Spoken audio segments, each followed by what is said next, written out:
voilà. du morceau. Alors pourquoi je l'ai fait quand même? Alors parce que bon, déjà le fonctionnement harmonique, comme je dis depuis tout à l'heure, c'est un protocole extrêmement académique qui reprend de toute façon la tonalité. Donc les accords que je vais mettre dans le morceau, ce sont toujours des accords qui de toute façon appartiennent à la gamme de la tonalité en question.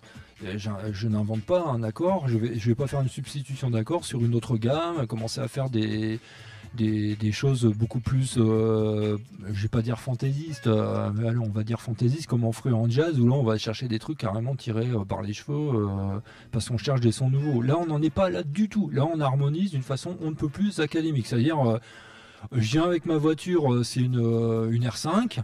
Je viens changer mon pneu à droite, je mets le pneu d'origine, je mets pas un pneu de 4x4. Voilà, nous on a essayé de travailler le plus de cette façon-là. Par contre,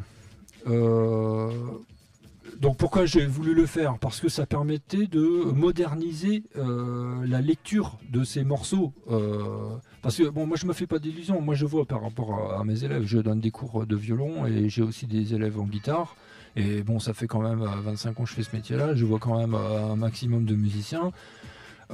S'il n'y a pas les accords de guitare sur un morceau, c'est clair qu'il y a peu de gens qui vont le jouer. Ça, c'est une évidence. Et aussi bien des gens qui veulent chanter, qui vont s'accompagner à la guitare, que des musiciens, des jeunes. Moi, je vois, actuellement, on met toutes ces partitions-là sur FreeScore, on en reparlera tout à l'heure. Et elles sont téléchargées, mais incroyable. On les met, le temps de les mettre en 1 heure, elles sont déjà téléchargées 30 fois, c'est la folie, quoi. Pourquoi? Parce qu'il y a des accords de guitare. Donc on écrit, on réécrit, on recopie, hein. Attention, quand je dis réécrire, c'est pas on change, hein.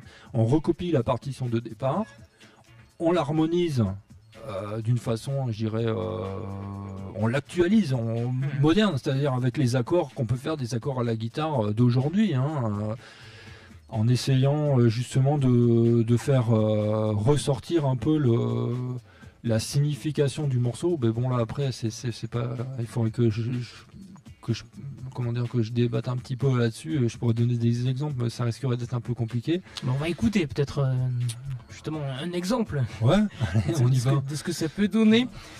Donc la plupart effectivement des morceaux, on peut les trouver, comme tu l'as dit, hein, sur un site internet. Et bon, visiblement, c'est vraiment à la portée de tous. Alors, hein, oui, voilà.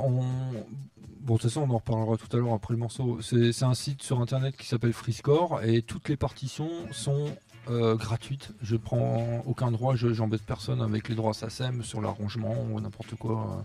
Donc voilà, si on connaît même pas si on connaît pas le morceau d'origine, on peut quand même. Voilà, donc mais ça, on en reparlera après. Ouais, on va d'abord écouter. Voilà, c'est alors le jeune berger, je crois que c'est Kitab. Voilà, qui ont plusieurs. Voilà. Alors ce morceau-là, en fait, on peut passer les 3 d'ailleurs, ça serait sympa. Ouais. C'est que je sais, je l'ai dit en béarnais, tous les puristes vont venir m'étrangler. Une jeune passe tout Kitab, c'est ça. Donc en fait, il y a 3 versions, c'est-à-dire que sur les mêmes paroles. Il y a eu, en fait, la première version c'est la plus ancienne, la deuxième c'est un peu plus récente et la troisième la encore plus récente.